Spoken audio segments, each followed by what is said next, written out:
taking a critical look at the gaming news of the week. This is Augmented Reality, presented by the Triple S League. Good morning, everybody. Welcome to the Augmented Reality Podcast, your source for news, leaks, and insights about games and the gaming industry for November 23rd, 2019. The Saturday morning edition of the show. My name is Ashenity. I'm here as always with Cybsidian. How are you doing this morning, sir? I'm doing well. You know, I was at a presentation the other night, and some guy was like, "Hey, look at these windows. They're basically bulletproof.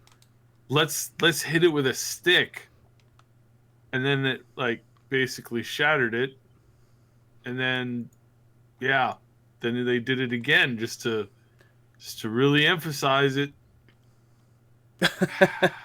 I think, to be fair, they threw like a metal ball or something. But anyway, yeah, so Cyb's referencing Elon Musk's reveal of the Cybertruck, which is interesting.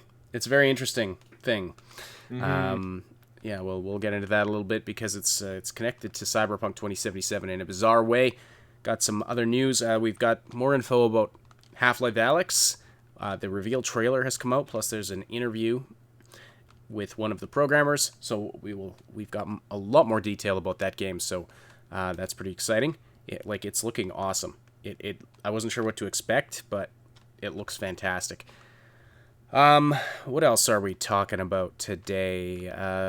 Some info from CD Projekt Red's third quarter financial statements, and then some other news about new studios and other studio heads playing the victim for being demonized. All kinds of fun stuff today, so thanks for tuning in. It's great to see everybody so already so active in the live chat. Thank you, everybody, for that. If you're listening live, please do say hello in the live chat. Send us your questions and comments there as well. We'll read and respond to as many as we can throughout the podcast. And don't forget to slam that like button. It likes it rough, and it tells us and YouTube that you appreciate this content. And if you're listening after the fact on one of the audio-only platforms, we're glad you're here as well. And we appreciate your likes and follows. It does take us a day or two to get the podcast up to the audio platforms. So if you want to get the latest info sooner, we encourage you to hit the link in the description to subscribe to the Triple S League YouTube channel, where you'll find all kinds of fun and informative gaming content there as well. Man, I feel good this morning. Usually I sleep like crap on Friday nights before the podcast. I don't know why. It's just a thing. It's like a psychological thing. I know I have to get up and do this, and then I just have all kinds of trouble sleeping. So usually as soon as we're done here, I head for a nap. But I got a good night's sleep, and I'm feeling pretty good. It's really good, especially since I had a bad cold this week. So, yeah. On the other hand, have only slept 4 hours. So, it's all good. It's all good. I think that's your own fault, though. Yes, that was my own fault. I was definitely not up raiding all night. No, you have worse sleep schedule than me when your contract work ends. Mm-hmm. Anyway, all right, and yes, hello to everybody in the live chat. Good conversation going on there from before we start. It's always exciting to see. Okay, so let's dive into Cyberpunk 2077 news, because of course that's one of our favorite topics here, and let's talk about this Cybertruck. So, so Elon Musk unveiled the Tesla Cybertruck. I don't know if that's officially what it's called. It's something or other. Anyway, it's called the Cybertruck. I'm going to put a picture of it up on the screen here. And no, this is not a CG render. This is not, a scene from a video game in 2002. This is a photograph of the Cybertruck with the also the accompanying ATV in the back there. But so I watched through Elon Musk's reveal of this thing live on stage, and the guy needs a teleprompter. That's definitely one thing. Elon Musk. Yeah, so some people really, really need a teleprompter, and other people can get away without using one. And to be honest, I like this thing. I think the design looks cool. I really dig the extending gate. I think that's just like, wow. I don't know how good it's going to be, like just overall, I'm sure there's some issues with this truck that's going to have, issues going forward. But like seriously, this is definitely like a move in an interesting direction. And I've Well, always that is said, definitely your computer brain talking. yeah, Most people but I think mean, this I've thing looks always said ridiculous. that it's like in order to have real, yeah, but in order to have real, like real live, like tangible new things, right? Innovation, you have to have somebody who thinks outside the box. And sometimes when you're thinking outside the box, sometimes it's a hit, sometimes it's a miss. And clearly this has missed quite a few things. The rollout was kind of bad from it, but and lots of people are laughing. And part of it, part of me wonders is like, it's like whenever this happens, I wonder if what they're doing is they're just like buying up their own stock every time they cause a dip, because then the stock always recovers. So I don't know. That just might be me being paranoid, but Oh, did this I this resulted in a stock of drop? course I understand why they really screwed up in the presentation and all that stuff. But just overall, it's like I don't think the truck looks terrible. And somebody was making fun of it somewhere else. It's like, why would you have a truck that looks like a DeLorean? I'm like, hey, DeLoreans are awesome, man. The DeLorean looked like a Cadillac compared to this, but yeah. So the reveal did not go incredibly smoothly. They hit it a couple times with a sledgehammer because it's made out of super strong stainless steel. Apparently, the same stuff that they're making their space shuttles out of at SpaceX or whatever Elon Musk's company is. And the windows are transparent metal, which I did not realize exists.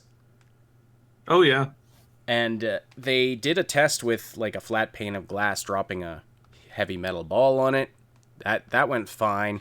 But then they threw something at the windows of the actual vehicle on stage, and you can see it in the thumbnail today. Yeah, they shattered. They didn't shatter. They what is it called where it just like gets all the cracks? Is that called shattering? Yeah. So Well, yeah, it's a they form broke. of it, yeah. They definitely broke, but I mean, like they didn't. The projectile didn't penetrate them, but it. They broke. The windows broke right on stage there, and it was slightly embarrassing. And yeah.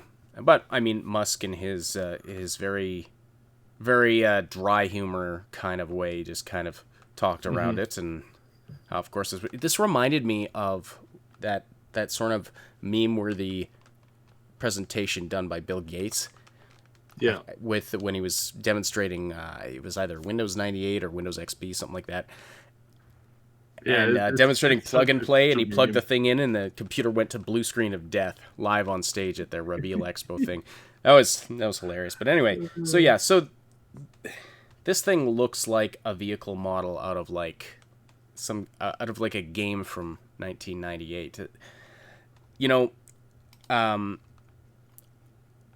It's apparently faster than a Porsche, stronger than an F-150, and completely electric. Now, here's the thing. Some vehicle manufacturers try to save the environment by being really fuel efficient, going electric, etc. Tesla really thought outside the box with this one and decided they were going to save resources by reducing the poly count. Now, I didn't know that worked outside of a computer environment. You're vicious. You're vicious. Everybody's vicious. Who is it? In the chat, somebody's like my automotive community. Everybody, Ali in the comments goes, no one in my automotive community approves of it. Yeah, it's like I guess again, it's like I think the design looks pretty cool. Well, but and the part of it is like I'm wrong. They built it's built with this heavy exoskeleton, and he explained how it was similar to the design of modern aircraft as opposed to like aircraft back in the day. So you have it with this where the stress is supported by this heavy exoskeleton. So it's like it's really a redesign in how the vehicle is built compared to other vehicles. So I and I'm guessing the really angular design has something to do with the fact that it is built out of these really tough stainless steel panels. But anyway, I'm not a vehicle engineer, but anyway, I mean, it looks kind of ridiculous, but maybe it'll work. I don't know. Maybe it's the future of vehicle design. Who knows? In a true cyberpunk way, this is definitely substance over style. Although I have to say, the ATV that slides right in the back there is pretty awesome. I'm looking at images of that, and I've been like looking at them all night. This ATV is freaking awesome. Like, it's just absolutely amazing visually. It's very stunning. The ATV does look pretty cool. It looks cooler than the vehicle does. Yeah. Anyway, how does this connect to Cyberpunk 2077? Well, there was an interesting back and forth between Tesla and Cyberpunk 20. It was the Cyberpunk 2077. Yeah, it was the Cyberpunk 2077 Twitter account and Elon Musk. And I clicked the wrong thing. Sorry about that. So Elon tweeted something like, he tweeted a picture of this thing and said, "Nobody expects the Cybertruck." Cyberpunk 2077 Twitter account replied to him with a very cryptic tweet that says, "We had a deal, Elon," and then the little looking eyes emote. Mm-hmm. And then Elon replied to that saying, "See ya in 2077, winky face." So this has sparked some speculation that this Cybertruck might be featured in Cyberpunk 2077. And this is big news because, let's face it, Cyberpunk news has been dry lately. So this is what they're doing to get Cyberpunk 2077 into their headlines. But first, like this headline from PC Gamer, first of all, I want to point out that, okay, the headline says Cyberpunk 2077 might feature Elon Musk's dumb truck. Now, I know, right? Here's the thing, PC. Everybody hates this so much. Yeah, but that doesn't bother me nearly so much as websites like PC Gamer need to decide if they are news or if they are opinion. This is in the news section, so we don't need your commentary on the truck in your headline. You think it's not your job to tell us whether or not the truck is dumb or whether or not we should like it. It's your job to report the news if you're putting this article in the news section. If you're putting it in the opinion section of your website, go ahead and tell us you think the truck is dumb, but then your headline should be, "I think Elon Musk's truck is dumb," not this hybrid garbage mashup. Cyberpunk 2077 might feature Elon Musk's dumb truck. That is editorializing stupidity, and I'm sick and tired of seeing this on supposed news websites. Get your act together, media. So anyway, that's a little side rant. But yeah, so this is sparking all kinds of speculation about whether or not we're going to see this in the game in Cyberpunk 2077. So that's interesting, I suppose. But there's more. Cyberpunk 2077, I should say CD Projekt Red put out their third quarter earnings, or financial statement, I should say. And apparently it was a pretty good quarter for the company. But they also, this came with an accompanying video on their YouTube channel, which was in Polish. But Saib, you said, some people have translated it, and it gave us some interesting info. So what's that all about? So the most important piece of info that we could pull from this is that they are ramping up their advertisement and their social interaction with the audience for Cyberpunk 2077. Now, we've been saying this for a while, especially on the community podcast tomorrow at noon Mountain Time. 11 p. Pacific time, and then 2 o'clock Eastern time. So basically, the news has been kind of dry, because they've just been mostly repeating stuff that has already been out several times. And there's not been a whole ton of new info because they're just doing the same old, same old, same old, same old. And a lot of people have been asking, when are they going to change things up? And the answer to that is soon, very soon. They We love that knew, word, don't they? yeah. Like, I mean, just from like just general like knowledge, we knew that they were going to be running the same info until the end of the summer that was put out at PAX. That was put out at E3, at PAX, and at all the other big events. They were just at they were at a ton of stuff all through the past few weeks and months. And there's nothing that's really like, there's no convention that's so big that you could really launch new info and have it hit every piece of the market. Um, the biggest event that follows, kind of like the Gamescom, that's after Gamescom, is essentially the Game Awards show. And we've been suggesting and hinting and winking considerably that the next big piece of information that we're going to have, and the next change up in the way that they're advertising the game, is going to follow after everything is wrapped up on the smaller side of things as far as the smaller conventions goes. And we're going to have something new hit probably somewhere in and around the end of November. And we've been saying this for a little while, and this video kind of proves it, because they said very soon we're going to be changing up and increasing the amount of advertising that we're doing with the game. So we're expected to see their advertising and their work with the game and getting that out there.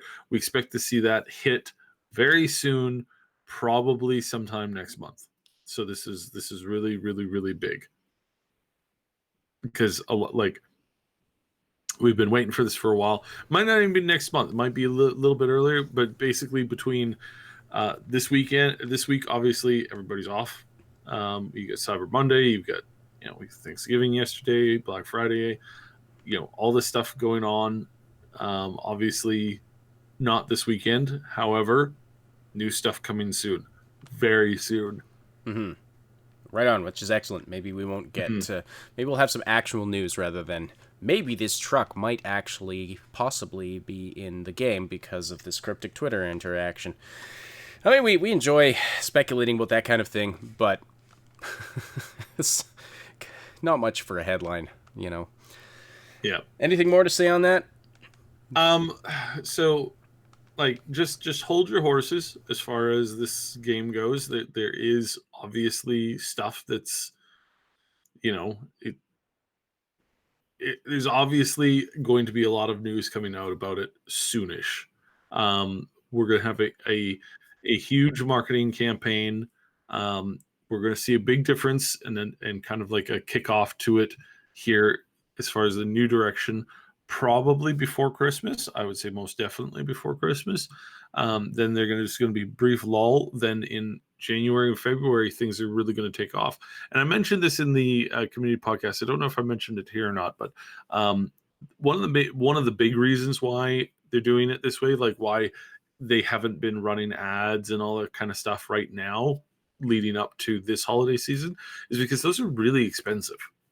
And they're really unnecessary, because as soon as you cross into the new year, you get January and February where any advertising can be bought at a premium. So, yeah, and then you'll be done because there won't be the clutter of everybody advertising for the holidays as well. So yeah, so I suspect very strongly that we're going to start to see like lots of ads, lots of videos, lots of new info sneaking its way out throughout the January, February months. But most definitely, I think we're going to see a huge impact and a huge move to have this game advertised probably just before Christmas at the Game Awards and at a few other locations and times and places, and doing other kinds of interesting events and whatnot. And again, like, I'm not utilizing any inside info here. We have info that we can't talk about yet. There's a lot of it from both internal sources that we have, and then through other things. So this is not a guarantee or nodding to that at all. All this is just basic, like, 101. This is basically what everybody else could, if you're in the industry and if you know advertising, you're like, yeah, okay, so they're going to boost it up, right before Christmas a little bit, but then after Christmas is when you're going to have this, like, huge campaign that starts, and is probably going to have some, as we've already seen, because again, this is stuff that's already been out, and we know that it's not finished yet. There's going to be some interactive elements to this as well. So, pay attention to that. Keep your ear to the ground, and we will give you a shout out as soon as we see it starting to the wheel starting to turn. So, no pun intended. I'm going to put the picture of the Cybertruck back up here, and I want to read some of these chat comments about it. Time Being asks, does it bounce up and down? Look how high the front is. You know what? This was one cool feature. When they loaded the ATV onto the Cybertruck on stage, the thing started adjusting itself in terms of the tension of the suspension or whatever, to even out. So, and it was neat. That was an interesting feature. X-Mex says, imagine drifting with that chunky boy. Sword Sister, transparent metal is all the new rage in fashion circles. And Notional, is it transparent aluminum for whales? You know what? I immediately thought of that too. That reference to Star Trek 4, I believe it is, where they go back in time and have to rescue the humpback whales or something. I don't know. It was like the first Star Trek movie I saw as a kid, and I thought it was amazing. Even though I look back at it now and I think that was a ridiculous premise. Yeah. Time Bean says, I hope the flux capacitor was okay. Don't worry, I think the flux capacitor is contained in a. It was safely within the truck, and nothing got in when they shattered the windows. Allie, transparent metal, aka Gorilla Glass. Yes, the ones in your phones. Oh, is that what that is? Okay. Yeah. I've been my previous phone had had a Gorilla Glass cover to it, and it is still, like, I used it for 6 years or something like that, 6-7 years. Every day, hardworking conditions. Absolutely flawless, not a scratch, not a crack on it. So I understand. I don't know what happened here. I suspect, I have this working theory that I think they had two models that had like the super strong glass, and then the ones not so much. And I suspect that they may have mixed up the models, because these are problems and of things that happen that, like, I mean, it's pretty normal, right? You know that when somebody who buys this is gonna get those broken window decals and stick it on. Oh there. yeah. All right. Well, it was fun ragging on this truck, but let's move on to talking about some other gaming stuff. So we had some information about Half-Life Alyx come out. First of all, there was the reveal trailer, which was I thought it was great. I mean, the VR, I have felt for a long time has kind of been a niche thing, and a lot of games are more aptly called. I mean, it's maybe a little unfair, but a lot of games that have come out for VR feel more like tech demos. They're like more like feature demos than fleshed out games. Now that's starting to change recently.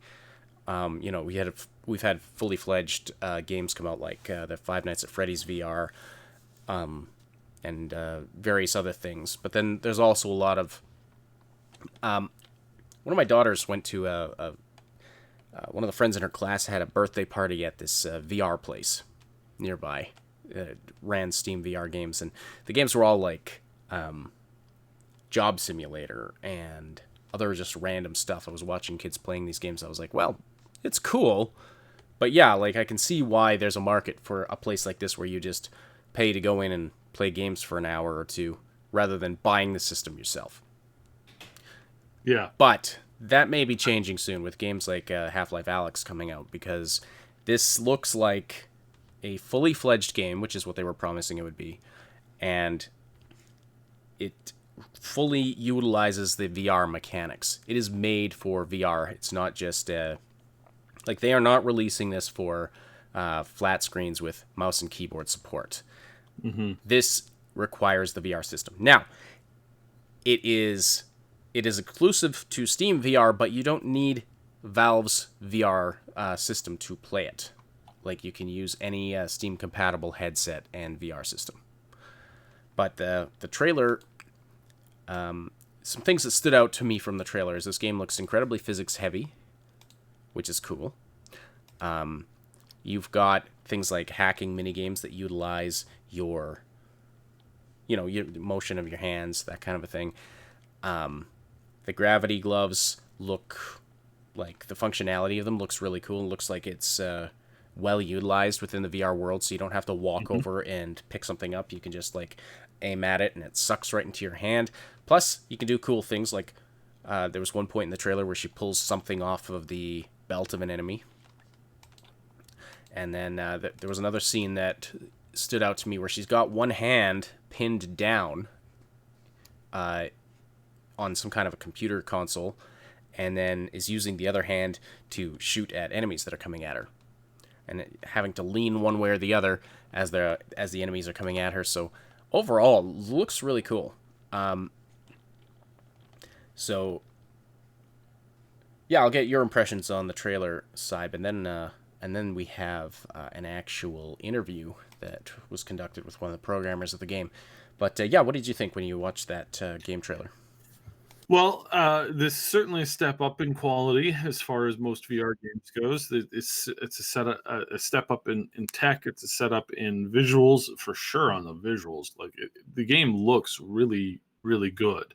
Now, obviously, this is running at pretty beast mode, but with the integration of VR and stuff for the next gen, and also the new graphics cards and all this kind of stuff, this really is a good time to launch this title. Again, with it being VR, I don't think they're going to have a huge. This isn't going to sell 30 million copies, but this is going to revitalize, and especially for streamers, this is a really I think from what I've seen, this is a pretty streamer friendly VR game, and there's more and more people doing stream like full on stream VR streams in which you're streaming yourself playing a VR title. It is becoming more commonplace and whatnot. So I think this game is I think this is probably, I said it on Wednesday, I think this is the most brilliant way that they could have reintroduced the entirety of the series behind it. And remember, this was before the announcement that I had said this. And I had said that I wouldn't be shocked if they have more titles on the way, and that they were using this as a springboard to get back into the mind of the people. And this interview conducted by I can't remember his name now. The guy who hosts the Game Awards, Jeff Keighley. Yep. Yeah, so Jeff Keighley had done this interview with them and had talked about the direction that Valve was going with games and stuff like that, and they admitted it. It's like no one wanted to work on Half-Life 3 because it was just too daunting. It was too daunting of a project, and it would never have been perfect for the vast majority of players who were expecting it to be one way or the other. You could never have made everybody happy, And so it was super daunting, and people just didn't want to get involved in the project, and then it ended up going around and around and around and around. And yeah, so this was a hard choice. This was a really hard choice, and I think they've done it right.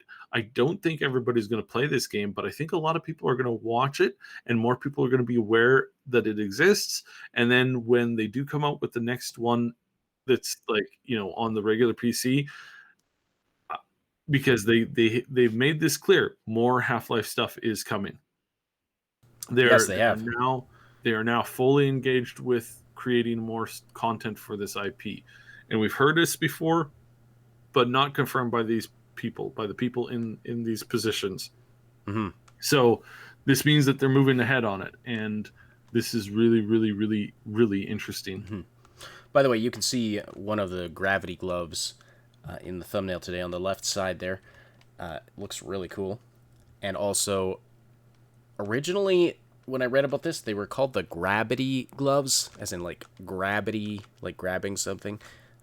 But in recent articles I've read, now they're just calling them the gravity gloves, which sounds a lot better, in my opinion, anyway. Mm-hmm. But we do have an interview here with The Verge, who spoke with Valve programmer David Sprayer.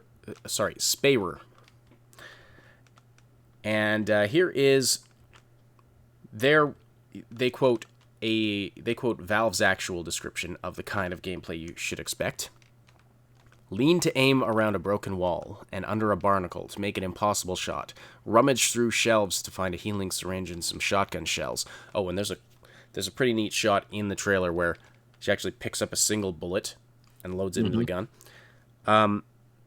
Yeah, like Valve's VR system has finger level sensitivity, which is amazing. Now, that they have said, well, we'll get into this later, but they've said that it fully utilizes that. But if you're using another system, the finger level stuff where, it detects the movement of individual fingers, those interactions are a cool part of the game, but none of them are necessary, so you can use other systems that don't have that.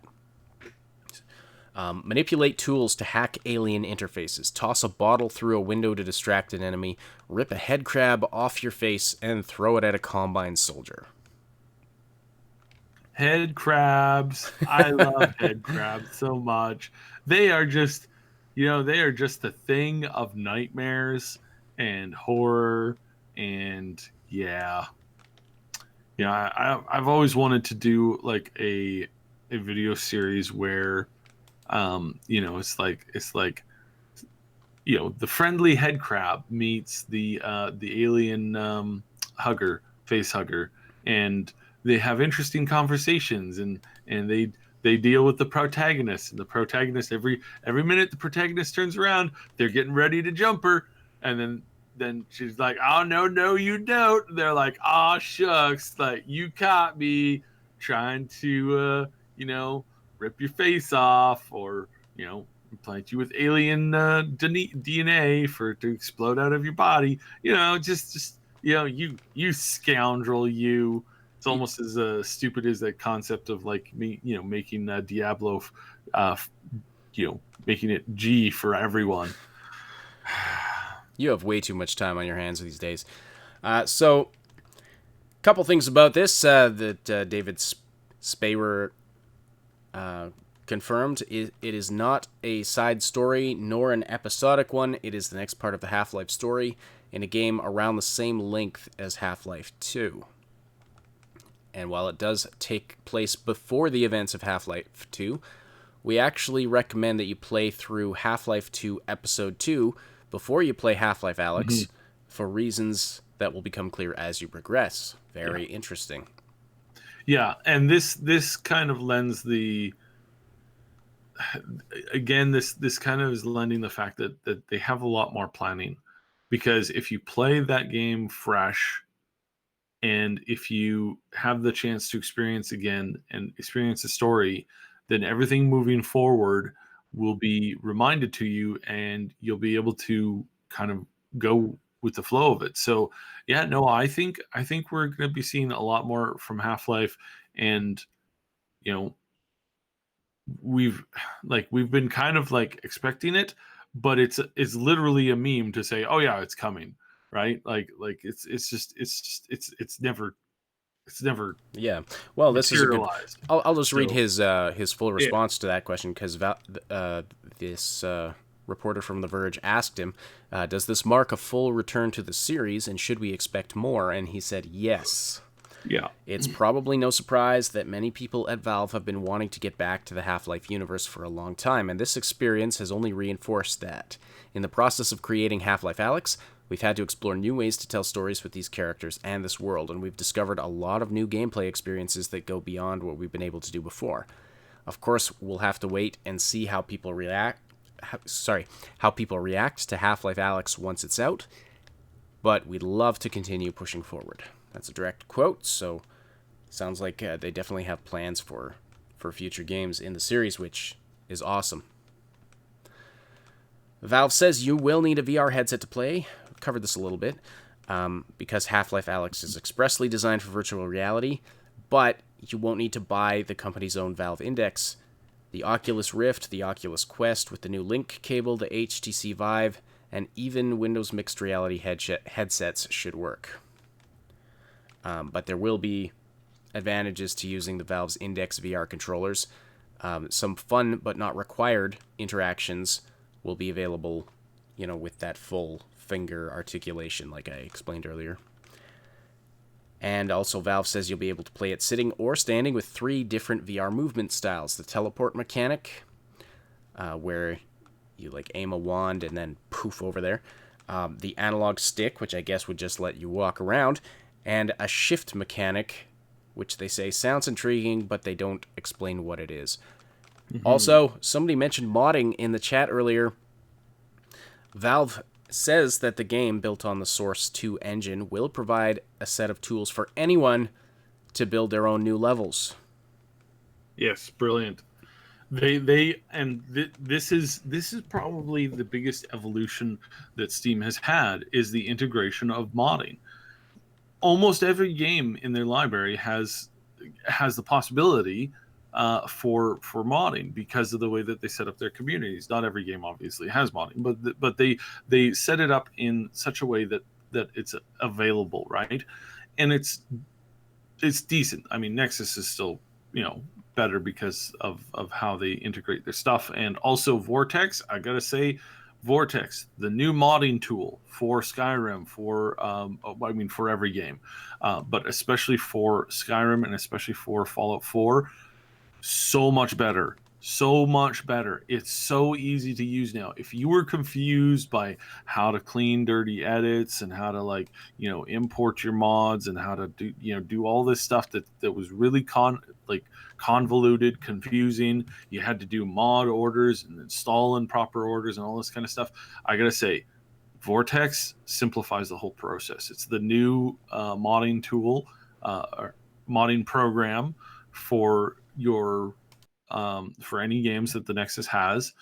You can import mods that are not from the Nexus as well, and it's really easy. It's basically just set it up and then start clicking and just start downloading, and it takes care of a lot of the stuff, and it's very, very solid. So yeah, progress. Really, really, really, really cool, big progress there.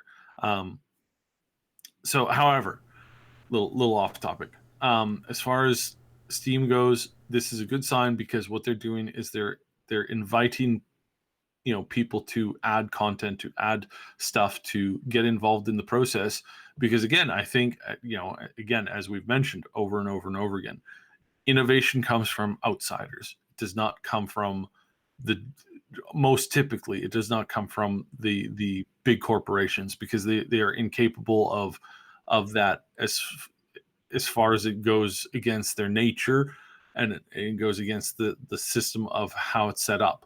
So yeah, this is good. This is great news. Very, very big. Very, very happy with this. I'm really excited for it. So yeah, overall, pretty solid. Absolutely, yeah. Well, this is the first game that has the first VR game that has got me thinking. If I could afford it, I would look at getting a VR system. It's the first one. So, and I imagine there's a lot more. There's a lot more coming. But yeah, it does look. It's really starting to push the It's really starting to push the envelope. So I suspect that this might bring VR more mainstream. We'll have to see. I mean, there's still that price barrier because you need a beefy PC to even run the thing. Plus, you need to get the VR equipment. Plus, you need to have a decent amount of space. Although it seems like they have, they say you can play it sitting down, so that I guess it doesn't require that much. But you've at least got to have enough space to lean and move your arms around. So I guess as much space as you would have needed back in the day to play a game on the Wii. So, Nivozzy says, "Okay, guys, time to pitch in for Ash's first VR set." Well, I would not ask for that. I definitely would appreciate support for the channel in general, and then if there's a demand for that, it's something we would look at investing in. At this point, there just haven't been enough games that we haven't been. It's not something we've wanted to spend our money on because of the few games out there that we'd be able to cover. There's so many other. I've said it before a few times. It's like if I were to pick up a VR set, 99% of the game time on that device would be exclusively Beat Saber for all you English Nazis out there. Wink, wink. But yes, it's. I think saying the word Nazi was probably worse than saying the word Beat Saber as far as the algorithm is concerned. Grammar, no. Just you have to say grammar Nazi because that is an accepted term. If you just say that's what I meant. Yeah. If you just say the word, then the algorithm hates. I am sure the algorithm. I am certain the algorithm is smart enough to know what I was talking about. Yeah, but and not to say that that's a bad thing. It's a good game, but I can't reasonably I can't say, oh yeah, that's totally worth all of that money. So yeah, but it is moving. Like I said, it's moving in the right direction. This is finally starting to push it. It's finally starting to hit and connect with players and whatnot. So yeah, no, I think generally speaking, it's a good idea. All right. You are listening to the Augmented Reality Podcast, and we love seeing the amazing conversation in the live chat. If you want to keep the conversation going after the live broadcast, we welcome you to join our Discord community. You can find the link in the description below. It's a place where you can chat with us and other Triple S fans about all the things we love to talk about and stay up to date about everything we're doing here at the Triple S League. Click the link below to join and be sure to say hi to us in the welcome channel. Also, quick housekeeping update. I think Cyb mentioned it earlier. We are going to be changing the time of the Wednesday podcast. We're going to be bumping it back to the afternoon. So that's afternoon North America, which would be in the evening for Europe and Australia, I believe. Might be later for Australia. But anyway, that should be a better time for probably everybody. So it'll be moving to 11 o'clock Pacific time, 2 p.m. Eastern time. And if you remember many, many months ago, that's when we used to have the podcasts when we were doing them on Tuesdays and Fridays. It's the same time in the afternoon as we were doing those podcasts. Saturday podcast, as of right now, it's not going to be changing. We'll let you know if we're going to be making any change there, but I think the Saturday podcast is working well. Yeah, we don't want to change it too much. We don't want to change it too much. I know it's really early for people on the West Coast, but it's doing pretty good. So we'll kind of keep that. But yeah, we'll be doing a lot more streaming. Ash, you did some streaming of Jedi Fallen Order. And that went over pretty well. So yeah, we will be doing a little bit more streaming. So if you want to hit the bell icon, it is, YouTube really likes it when we tell you to do that. So we're telling you to do that, icon. not because we hate you and want to fill your inbox with spam, but because it's YouTube. And gosh, they just really seem intent on causing issues these days. Especially the FTC. Now, people didn't like the FTC before they stepped into controlling micromanaging YouTube. They're really going to hate it now. You remember that FTC song that Family Guy did? Yep. Yeah, this is this is something that they struggled with, right? But the average consumer never really saw that, was never really exposed to how difficult it was to work with the FTC or FCC on this stuff, because they were, outside of your domain. Now they've stepped into your domain, and you're about to see from a lot of people and a lot of content creators just how brutal and absolutely disgusting these people can be. And you will see them go after content creators, for the dumbest, stupidest reasons, and not just go after them a little bit, these people,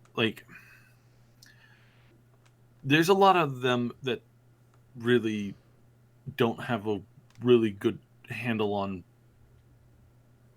reality. Sometimes they're extremely oppressive in basically everything they do, and it's like, again, it's like you haven't seen that yet, but now you're going to start to see it as people are starting to interact with them, professionally, and it's going to it's going to be a mess. Yeah, it really is. Now that said, I believe YouTube have refined and clarified their stance, or their description of what constitutes content created for children. Because I was reading through the list again, I was like, this sounds more reasonable than it was before. Mm-hmm. But at the same time, this is not going to help anything. It feels like YouTube is just doing something. I posted this in the chat yesterday. They were the ones who knew. They knew that they were doing something illegal. They knew that they were doing things that weren't allowed, and that people were going to be like, hey, you guys are doing stuff like you're collecting info on children. That you're doing this, and yet you're doing this, in spite of the very clear law that it's illegal. And they just did it right up until the point where they got caught. And then they got taken to court, and it's like, then they lost, and then they pay this giant fine. But that fine, meaningless. It's a drop in the bucket for Google, but plus it's then a drop they're in just the bucket, but it's also like the what they got out of that was billions and billions of dollars worth of information, probably close to almost, if you could really quantify information, it was probably somewhere in the realm of $1 trillion or more. It is seriously massive the amount of information that they took, the worth of that information. And the FTC steps in and gives them basically a slap on the wrist, but then says, but now we get to monitor everything that you and every other content creator does. It's that's really bad. That is really, really bad. But now the average person is going to be, dealing with this on a daily basis. Right. And it's going to affect it's going to affect you every day. Any video that is deemed as being intended for children is not going to have a comment section. It's going to be very neutered in a lot of ways. And I don't know how they plan to. This doesn't even change anything, because they can't, unless they have a way of stopping kids from watching content that's created for adults. They are still going to be collecting info and data on children. So this doesn't solve the problem. But anyway, let's move off of that. I need to do our sponsor read here. As we mentioned earlier, Christmas is coming up.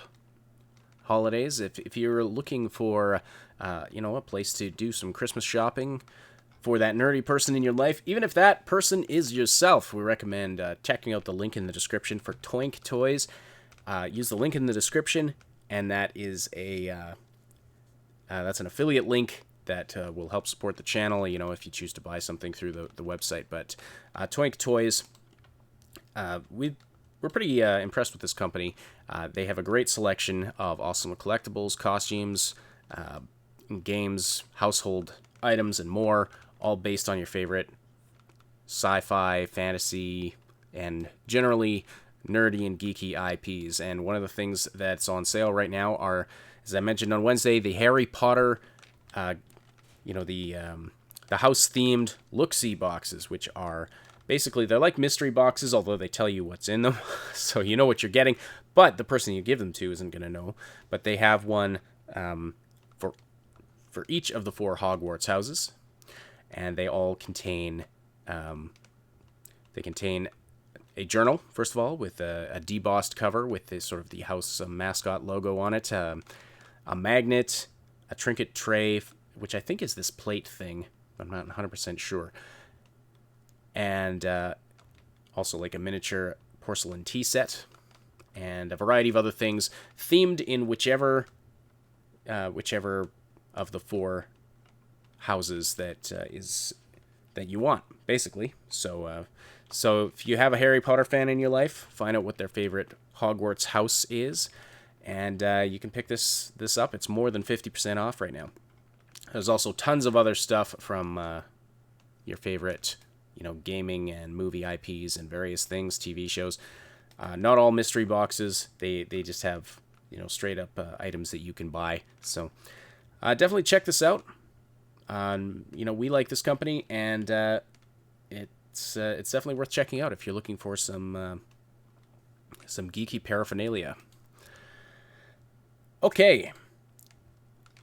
So a few other smaller bits of news to get to. So this is a really interesting thing. Somebody posted this on our Discord server. I'm just going to check quickly here and see who it is, because they said Ash would be really interested in this, and that is definitely true. I definitely am. Scadrill. Yeah. So anyway, thanks for posting this news. So that's another great thing about the Discord server. It's a place where you can request we talk about certain topics and any news that you come across. But a couple of veterans from the game studio Arkane are launching a new studio called WolfEye, and they are going to be announcing their first project at the Game Awards in just a couple weeks here, so that's pretty exciting. So Arkane Studio founder Rafael Colantonio departed the company in 2017 for personal reasons, and 2 years later he's back in the industry, and he started his own another studio called WolfEye, along with fellow Arkane veteran Julian Robbie. And Robbie says, with WolfEye, we really wanted to get back to the core ideas we both like in games, both as players and as designers. We like games that respond to player actions, where the world reacts to what you're doing, and the experience is owned by the player. It was what we wanted to get back to, rather than being constantly distracted by the complexity of doing games which are technically more involved. And little by little, your focus in development moves away from the actual experience toward technicalities, in which in the end don't change the experience much. Concern with the industry's relentless pursuit of graphical and technical improvements is high on the list of things motivating Colantonio and Robbie to strike out on their own. While they are quick to assure me that they aren't phoning it in and making a bad-looking game, they also emphasize that they think bigger, better graphics have become, over time, the go-to answer for large companies that want to make the next big game. And we've talked about this before. By the way, this is an article from Rebecca Valentine from GamesIndustry.biz, who did an interview with these guys. Cyb, you and I have talked about this a lot.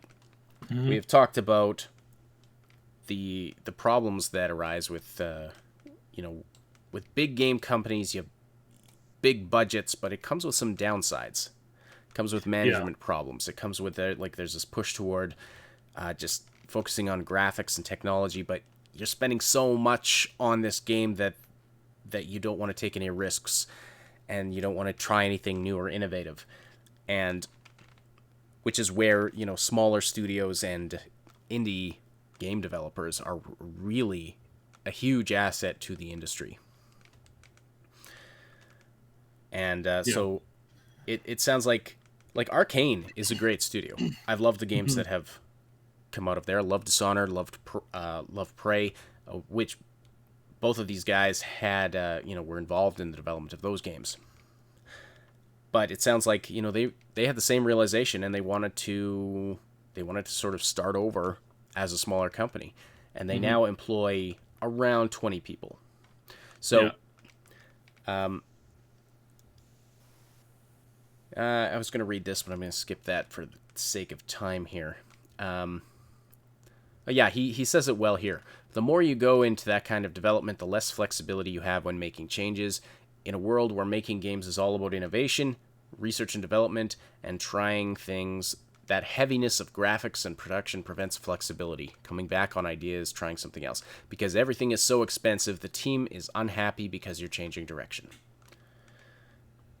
So they sort of jumped ship into a smaller, faster ship, basically. At the moment, WolfEye consists of under 20 employees, which the pair says gives them the flexibility to take leaps that aren't possible with bigger teams. Our goal is not to grow the company too big, because we like the fact that when we talk about something on Monday, on Wednesday you already have the thing in the game, because it's easy to broadcast info to the team. And he says, while no one should expect a new Dishonored game from them, fans of Arkane games will probably like what they make.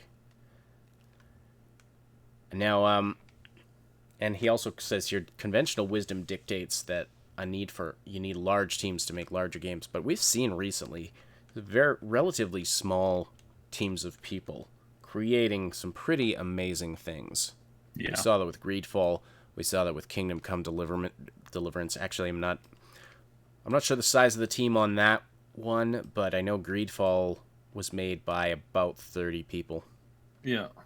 And we've talked about the really small indie projects. I was just looking at an update. There's a big update for a game that we're throwing around the idea of doing some giveaways for it, because it's really, really well done, and they have a huge update coming soon. It's not anywhere. It's coming eventually, but they're doing a whole UI overhaul and a bunch of other stuff, and they're adding a ton of additional content. And again, this is a very small team. I think they're 5 people now. It's still very, very small, and it's literally giving a lot of these bigger game studios a run for their money. And they're doing it now. Sure, the tools are easier and easier, but it's also just thinking outside the box and creating stuff and creating ways to advertise and creating ways to connect with players that the big studios gave up on long time ago. So yeah, I am very excited for this. We just had another. I was just going to mention this game because it just got announced. They're doing a thing on Steam, so if you pop over and you add this to your wish list on Steam, it is a little bit Cyberpunk connected. It's called Game Deck, single word, game and then DEC. It's up on Steam. As far as a wish listable thing, it's not out yet. But if you want to pop up there, check out the kind of trailer. It's been out for a few weeks, but they just started doing this they've started doing this big push to get it more recognized and whatnot, as of end of last month here. So it's looking really good. It's a cyberpunk type. It's a cyberpunk, it's set in the cyberpunk kind of universe, and visual aesthetic. It's not obviously connected straight to it, but it's looking really, really good. So highly encourage this if you're interested in really deep RPGs. But again, it's these smaller studios are giving these big people a big push, a big run for their money. And this studio, they're self-publishing this title, so that's pretty cool. And again, we see that that it's the new people that are bringing real change and progress to the game, to games now. and that's really awesome. So yeah. Yeah, you need that.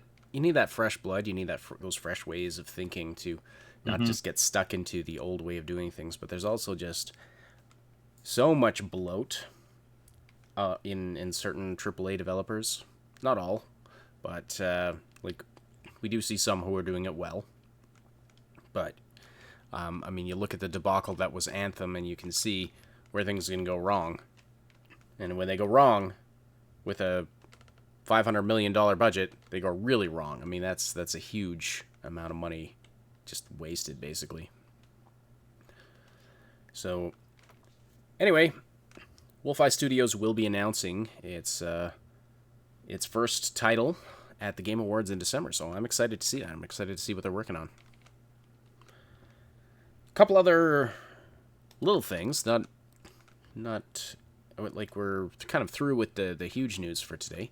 At the Esports Awards, esports journalist Richard Lewis absolutely ripped apart mainstream gaming media, specifically naming Kotaku, Polygon, and one other one that I can't remember the name of. I had never heard of it before, but It was hilarious. it was pretty great. He ripped into these websites, these media companies. Dr. Disrespect and a whole bunch of other streamers sitting in the front all immediately stood up and on his first on his just like he gave a fairly longish speech, but like when he just started and he's like, these people are, he laid into them, and immediately you had all of the top streamers in the front stand up. It's because these streamers can't stand these people. They can't stand these journalists who anything for the story. They make mistakes, and then their mistakes are broadcasted, and then just it's like destroy them, and it's like, can't people make mistakes and learn from them? Like, gee, it used to be that you could learn from mistakes, but now it's like, no such thing. There's no concept of grace anymore, which sucks because it's not fun. But I gotta say, just overall, the immediate reaction to it was really funny. Was he maybe really harsh? Yeah, but they're just as harsh, if not worse, when they find out when you make a single mistake. And this is in an industry where you can get permabanned really, really easily, and then you're out, like you're gone. There's no competitor that you can really go to, not really. And it's just like, wow, that's just so bad. It's so damaging to people in general. Like, it really sucks. It really does. Yeah. So they go after they try to. You know what? I'll just put this out there. So he's not backing down. Richard Lewis has since doing this, he has written 2 articles identifying some of the most heinous attacks of the media on specifically against esports figures such as Jacob Wolf, Dr. Disrespect. Scrolling down here because the Dr. Disrespect section is very long. Ninja, Tyler Blevins. That was such a stupid one. Yeah. Where he in a surprise interview, literally outside a bathroom, Tyler Blevins, goes by Ninja, he's one of the most popular streamers in the world, said something about not wanting to stream with women because of gossip and people thinking there was something going on there. Anyway, he's been ripped for this up and down for years, even though since then he has definitely done live streams with female streamers. And actually, here's Ninja's own comment on the situation. This interview was done in a bathroom hallway at a party years ago. I have played with multiple women since then, and it got completely blown out of proportion. But gotta love people like this who don't even watch me, pulling an old article to prove a point. There was another case where some gaming.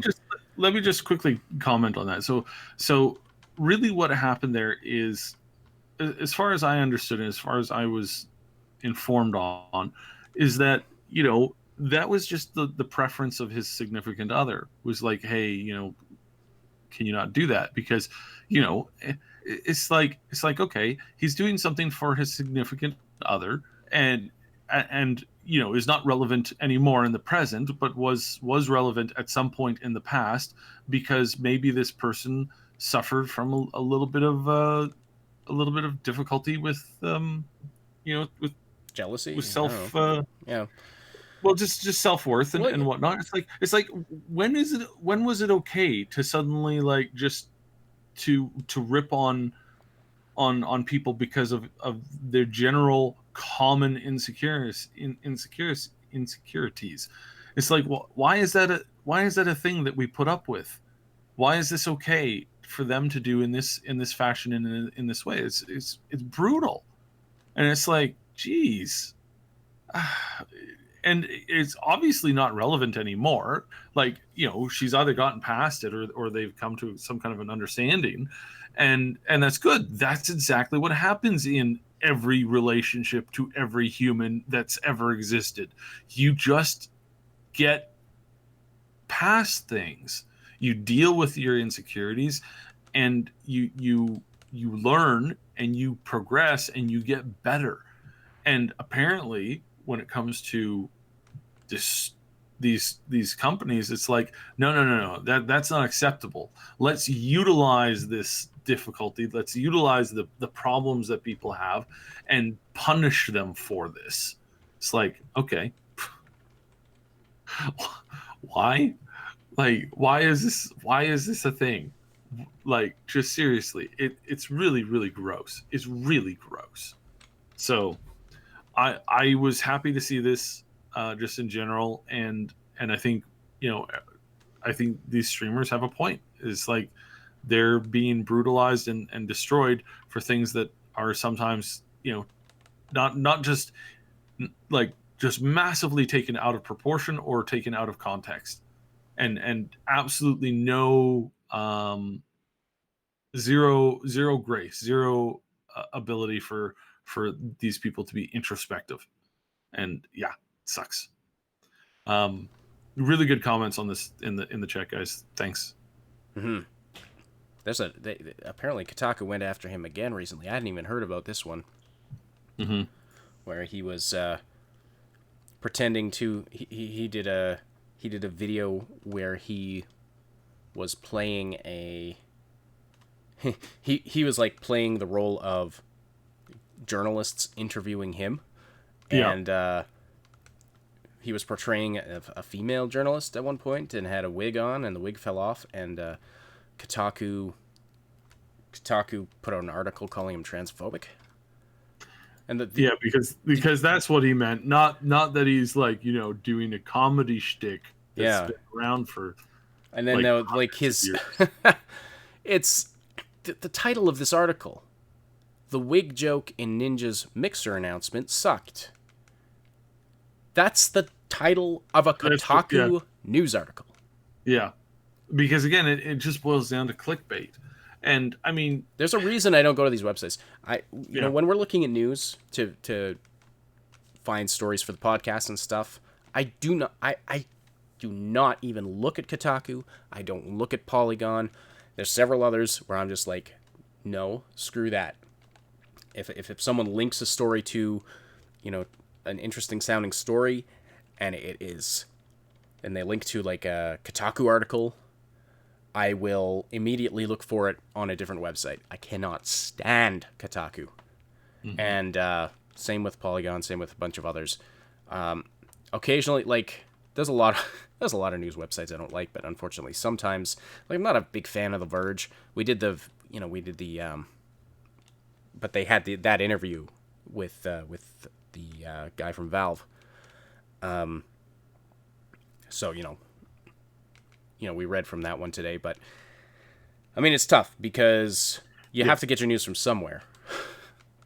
But there are some good websites out there. There's some websites that are kind of my go-to thing that list good stories. we have a couple friends that are journalists who write articles, and I understand that sometimes you're told, hey, you need to write, 2 articles by the end of tomorrow, and there's nothing to write about, and you just have to come up with something that gets people to click. I understand that, and I really do like understand the frustration of that, when you have stuff, and I also understand that it's like it is tempting to say or do things that are not necessarily accurate just for the sake of clicks, but that's something that like we try to stay away from as much as humanly possible, um, because it's just so unhealthy. It's unhealthy for you. It's unhealthy for your community, and we're punished for that by the algorithm, by YouTube, by advertisers, because we're not willing to do that, you know, to that extent. We don't use super clickbaitish images. We try not to use clickbait titles. We try to keep that under control as much as humanly possible. And sometimes when somebody said, "Hey, that's clickbait," it's like it's not intended. Sorry, it just came out. It just kind of came out that way. It's like, of course, we say things that are exciting, because you have to do that. At the very minimum, you have to try to make everything you're talking about sounding exciting and using obvious clickbait are two very different things, but part of the same kind of problem that is, this industry. And it's there because it has to be. If you don't have anything new to say, if you don't have anything interesting to say, it's like there's no need for people to watch you. So it's messy, but yeah, these big corporations, like, they should know better. They should really know better, and especially the issue with Ninja.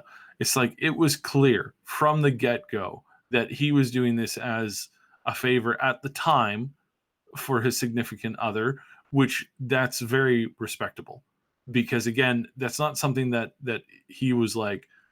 He probably did come up with that. She probably asked him, and like they probably had the conversation, and she was probably like, again, dealing with some insecurities, and that's fine, because everybody deals with insecurities. Like, good lord, it's so common. Why does it have to be like, just give some people some space? It's like, anytime, this is something interesting, right? Anytime you see somebody like collapse or whatever, and people are rushing over to see if they can help, or to see what's going on, or to just look or stare or whatever, you hear this so much.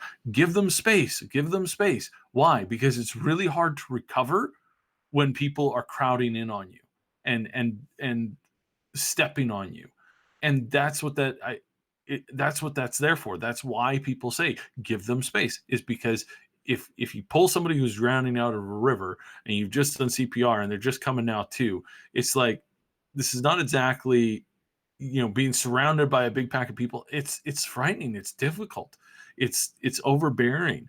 And this is why you say give them space. And it's like, we can't these journals have no conception of this when they're dealing with very mundane things. It's not like somebody just, embezzled $20,000 from some charity stream, right? That's obviously when you push hard for questions. But it's like just general stuff, just general, like, random bits of information. Um, Brutal, just brutal. I remember Phillips. I can't remember the world class swimmer. I remember when he had just come home from one of the Olympics, and this guy was pushing him for like this interview. He just gotten off like a 12-hour or more flight. He had his kids in tow, his wife in tow. They were clearly exhausted, and the guy just kept on pushing for like questions, and he got annoyed. He's like, "Hey, I'm with my family. We're going home. Don't ask me now." And the journalist was like, well, "Why are you being so upset?" It's like, "Oh, I don't know. You try being in that scenario, coming off of a 16 or 12-hour flight, and being just absolutely harassed nonstop by a guy who doesn't know how to, like, give you the minute." Yeah, Michael Phelps, to even give you the minute to to take a breath, and kind of like to assert yourself, let alone the fact that they've got kids and they've got wife, and they're trying to talk, they're trying to sort stuff out, and you're just shoving a camera and a microphone in their face. It's like that's disconcerting, but that's what these companies do, and that's what especially what Kotaku do. So this was absolutely 100% well-deserved criticism, and they didn't show much of the crowd. And at first there was just there was a handful of people who immediately stood up and cheered, but by the end I'm told that there was this moment where they kind of had like the standing ovation, but then the camera cut away really quickly, and they kind of like dulled the sound, because they were like, oh no, that seems kind of like firebrandy. Let's not poke, let's not let that get out there too much. It's like, come on. Yeah, and we've seen what happens even in the cyberpunk community when journalists decide to, again, whether it's intentional or whether it's a boss telling them to, where they do and they say things that are less than flattering, but they're doing it for clicks, they're doing it for money, or they're doing it because their boss told them to for another reason. And it's like, it's not that hard to see what's going on. And they'll do it hypocritically too. They'll go after. Oh yeah. So they'll go after people, dig through Twitter feeds to find some edgy thing, or some use of a slur that was done along. Richard Lewis in his article references a case in which they dug back through somebody's Twitter history and found a naughty slur that someone had used when they were between 13 and 15 years old, and used this to try to get him fired. But they do it hypocritically because, and he points out, Jason Schreier and others have done the same thing, and yet no one goes after them. Like they protect their own, but when they have an enemy, it's worse than that. It's worse than they protect their own. It's worse than that in the sense that they tell them and they inform them that that going and digging through a journalist who's just dug through your history and posting something that they said that's identical to what they said. In one case, it was really funny. There was a journalist who's commenting negatively about somebody who had posted something. Then somebody dug back in their profile. They liked and commented positively on that tweet when it originally happened 5 or 6 years ago. But then they're using that later on to attack them. Yeah. It's like, oh, I liked this comment years ago when I thought it was funny, but now it's not funny because, humor changes and whatnot, and they're like, whatever, okay. But now it's like, no, that's off the table. You are not allowed to point out that we're hypocrites. That is absolutely not acceptable. It's like, wow, you guys. No, because this is journalism class. They see themselves as elites. They see themselves as gatekeepers. I'm not talking about all journalists out there. There are good ones. Like I said, I follow certain ones that I like and have grown to appreciate for doing objective journalism, separating the facts from their opinions. As we mentioned earlier, I don't care if you think Elon Musk's truck is dumb. That's not what I'm reading your article for. You want to write an article about the truck? Write an article about the truck and how it might be in Cyberpunk. You think the truck is dumb? Write an opinion piece about why you think the truck is dumb. Don't mix the two together and call it news. Mm-hmm.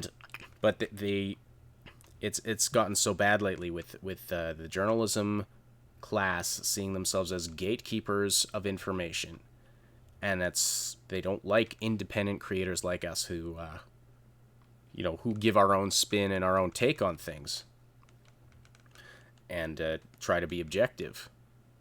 And we try to, when we try to separate reporting the facts from reporting our opinions. This is definitely an opinion show. We do the news. We cover the news that we think you'll find interesting. We give our opinion on it. We try to keep the two separate. And I hope we do a good job of that. But anyway, what we need, if there's any young people listening who are interested in writing, interested in journalism, and we need fresh blood in this industry.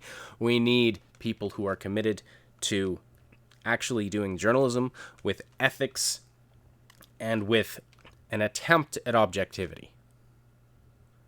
And not just disgusting drama, not just, whatever the political, you know, Current trying hate, to be not current trying to hate be a movement. political activist disguised as a journalist, but actually doing journalism. You know, it doesn't matter what your views on a topic are. Like, if you're going to be an activist, call yourself an activist. If you're going to be a journalist, be a journalist. Mm-hmm. So, Ash needs blood. Thanks, Time Bean. Yes, my thirst is insatiable. No, we need people who aren't in this corporate mindset to come in and be journalists. Is I think part of the solution here. We need people who don't like the stuffy shirted, you know, sort of corporate mindset of things to come into this industry and actually report news like it's supposed to be reported. Anyway, it's my opinion on it. All right. We were going to talk a little bit about Bobby Kotick, but do you feel like it's worth putting the extra time into that, Saib?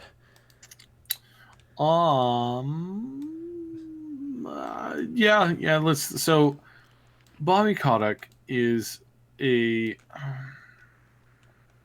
He is the CEO of Activision Blizzard, Yeah. I guess.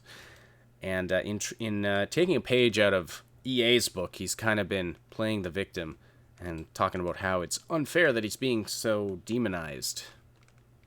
Yeah, giant mega corporation, slowly destroying every IP that everybody loves, incapable of listening to the fans, has no desire to own up to the mistakes that they make, saddles up to anybody with money, even people who are,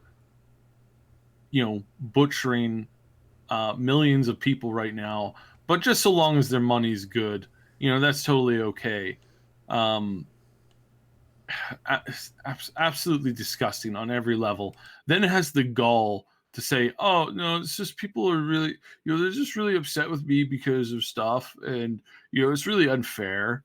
It's so unfair that people are you know hassling me for being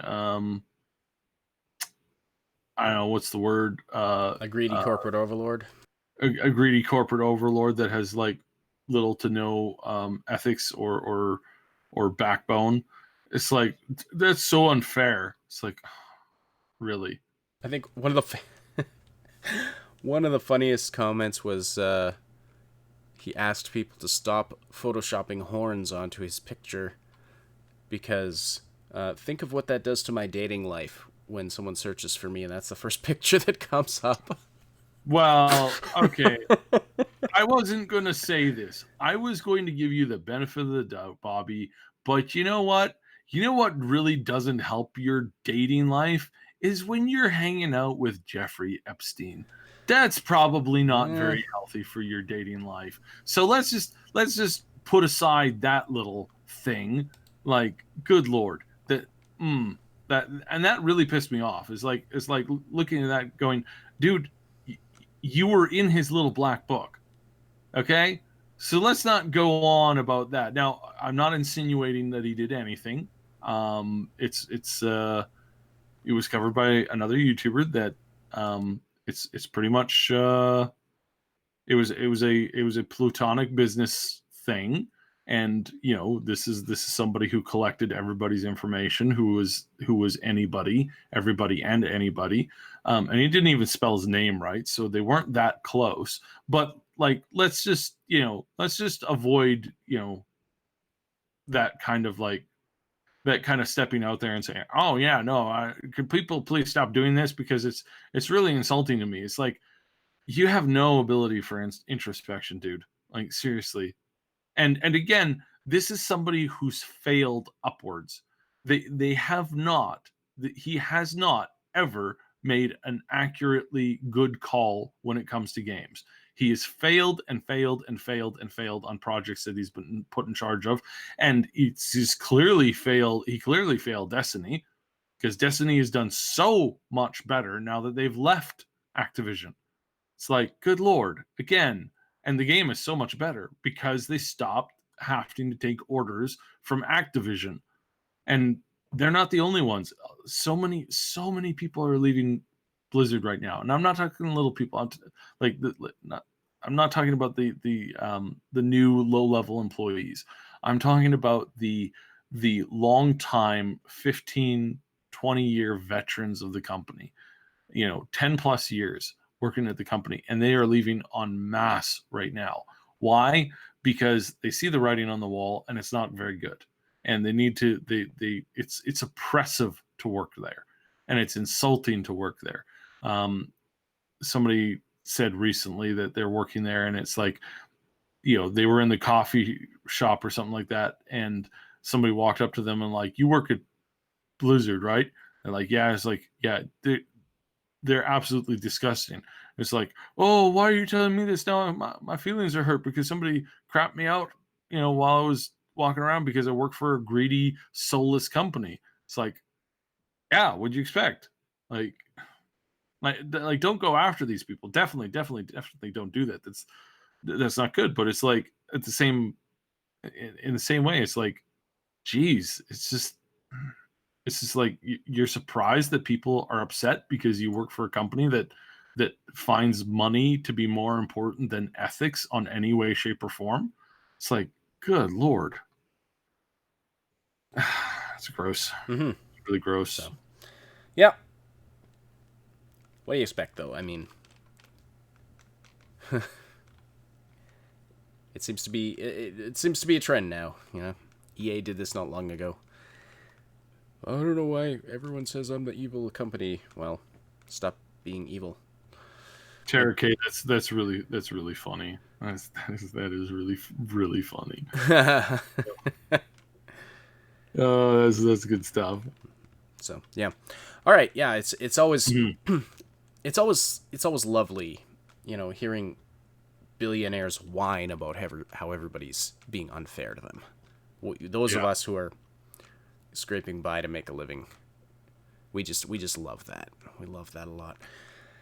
And with that, I think we will wrap up for today. Yep. All right. But thank you so much, everybody, for listening. Thank you for supporting this show, and for the great conversation and the live chat by listening live or after the fact. Don't forget to slam that like button before you leave. Hope you enjoyed the show today. Special thanks to the Patreon supporters and channel members who help make this content possible. Our Big Damn Heroes on Patreon, Old Man Manson, and 2 anonymous supporters. Our channel members, Jason Cropper, Mr. Padzernick, Jer Schultz, Game Notes, Paul Young, Night City Punk, and Terror K. And for another way to support the channel, don't forget to check out that affiliate link in the description below for Toink Toys. Check them out for all kinds of great nerdy gaming, sci-fi, and fantasy related stuff. Don't forget to like, comment, and sub if you appreciate this bi-weekly content. Reminder, of course, the time of the Wednesday podcast will be changing. I know I saw mixed reactions to that in the chat. Sadly, I always hate having to do that, but the Saturday podcast will be staying at this same time. So if you are a regular on the Saturday podcast, nothing's changing. But the Wednesday podcast this week will be at 11 a.m. Pacific time, 2 p.m. Eastern time. If you're listening after the fact on SoundCloud, iTunes, Spotify, or any of the other platforms this podcast goes out to, we appreciate your interactions there as well. And don't forget, you can join the live show Wednesday nights and Saturday mornings. I've already said that. I should really update this outro. Anyway, see the Discord server for exact times and schedules, and lots of great conversations as well. The Augmented Reality podcast is a presentation of the Triple S League. Check out our YouTube channel for game guides, reviews, comedy, news updates, and tons more quality gaming content. My name is Ash. On behalf of Cybertruck, thank you all so much for listening, and we'll talk to you again very soon.